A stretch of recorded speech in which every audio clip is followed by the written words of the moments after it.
এক মহিলা তার বাড়ি থেকে বের হয়ে দেখলেন উঠানের সামনে ৩ জন বৃদ্ধ বসে আছেন। তিনি তাদের কাউকেই চিনতে পারলেন না, তাই বললেন, আমি আপনাদের চিনতে পারছি না, তবে নিশ্চয়ই আপনারা ক্ষুধার্ত। ভেতরে আসুন, আমি আপনাদের খাবারের ব্যবস্থা করি। তারা জিজ্ঞেস করলেন, বাড়ির কর্তা কি আছেন? মহিলা বললেন, না, তিনি বাইরে গেছেন।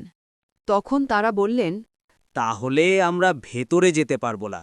সন্ধ্যায় বাড়ির কর্তা ফিরে এলে সব শুনে বললেন, যাও, বলো আমি বাড়িতে এসেছি, তাদের ভেতরে আসতে বলো। মহিলা গিয়ে আমন্ত্রণ জানালেন। কিন্তু বৃদ্ধরা বললেন, আমরা সবাই একসাথে যেতে পারব না। মহিলা জিজ্ঞেস করলেন, কিন্তু কেন, আবার কি সমস্যা? বৃদ্ধ লোকটি বললেন, আমরা সবাই একসাথে যেতে পারব না।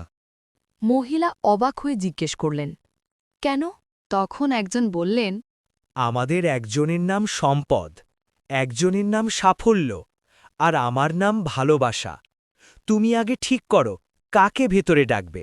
মহিলা স্বামীর সঙ্গে পরামর্শ করলেন।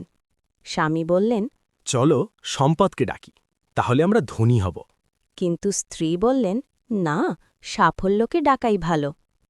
নেক্সট ভিডিও পাওয়ার জন্য চ্যানেলটি সাবস্ক্রাইব করে দিন।